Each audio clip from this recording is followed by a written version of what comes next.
ರಾಜೇಶ್ ಕೆಲಸಕ್ಕೆ ಹೇಳಿದ್ರಲ್ಲ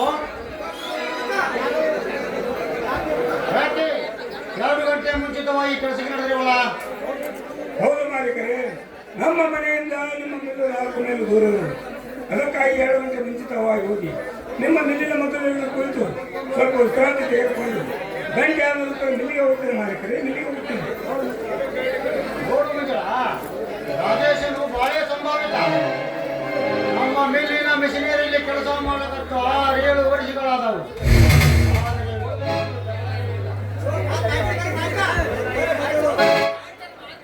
ಇವರೇನು ಬಡವರಲ್ಲಮ್ಮ, ತಾಯಿಯ ಮಚ್ಚರದ ಬೇಗೆಯಲ್ಲಿ ಬೆಂದು ಹತ್ತು ವಿದ್ಯೆ ಕಲಿಯದೆ ಕೆಲಸವನ್ನು ಮಾಡುವವರು ಪಾಪ.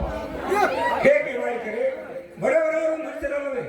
ಈ ಮಾನವ ಜನಾಂಗದಲ್ಲಿ ಅವರನ್ನು ಎಣಿಸಿದಲ್ಲವೇ ಮಾಲೀಕರೇ? ಅವರನ್ನು ಕ್ಷಮಿಸಿ. ಹಾಗೇನಿಲ್ಲ ರಾಜೇಶ್, ನಾನು ಶಕ್ತಿಗೇರೋ ಮನುಷ್ಯನೇ ಅಲ್ಲ. ನೋಡು ರಾಜೇಶ್, ಮೂಲದಿಂದ ಬಂದ ಬಡತನವೇ ಬೇರೆ. ಯಾಕಂದರೆ ಮಧ್ಯದಲ್ಲಿ ಯಾವುದೋ ಒಂದು ದೊಡ್ಡ ಚಿಂತೆಯನ್ನು ಬಂದು ಕಟ್ಟು ದುಡಿದರೂ ಹತ್ತಿರ ಹಣವನ್ನು ಇರುವುದಿಲ್ಲ. ತನ್ನ ಹೃದಯ ತಾಪವನ್ನು ಹೇಳಿಕೊಳ್ಳಕ್ಕೆ ಹಿತಚಿಂತಕರಿಂದ ಕಾರಣಗಳಿಂದ ಬಡವನ ಮುಖಲಕ್ಷಣವು ಬೇರೆ ಕಾಣುತ್ತಿರುವುದು.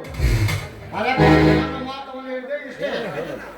ಇಂಥ ಜಗತ್ತಿನಲ್ಲಿ ಒಳ್ಳೆಯ ಗುಣವಂತರು ಬಹಳ ವಿರಳ ಮಾಲೀಕರೇ, ಬಹಳ ವಿರಳ.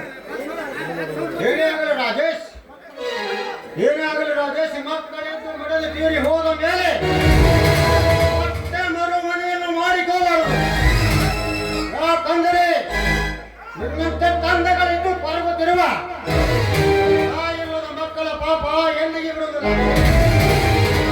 ಹಾಗೆ ಈ ಒಬ್ಬ ಮಕ್ಕಳ ತಾಯಿ ತೀರಿ ಹೋದ ಮೇಲೆ ಮನಸ್ಸನ್ನ ತೆಗೆದು ಹಾಕಿದ್ರು. ಮಾತನಾಡುತ್ತಾ ಹಾಗೆ ಇರ್ತವಲ್ಲ, ನಿಮಗಿಲ್ಲಿ ತಡವಾಯ್ತೆ? ಅಪ್ಪ, ಹೇಗೂ ನಮಗೆ ತಡವಾಯ್ತಲ್ಲ, ನಾಳೆ ಹೋದ್ರೆ ತಿರುಗಿ ಗೆಳತಿ ಮನೆಗೆ.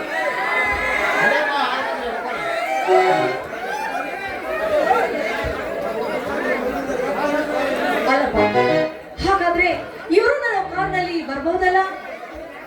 ಬೇಡಿ ಬೇಡಿ, ನಾನು ನಡೆದುಕೊಳ್ಳುತ್ತಲೇ ಬರುತ್ತೇನೆ.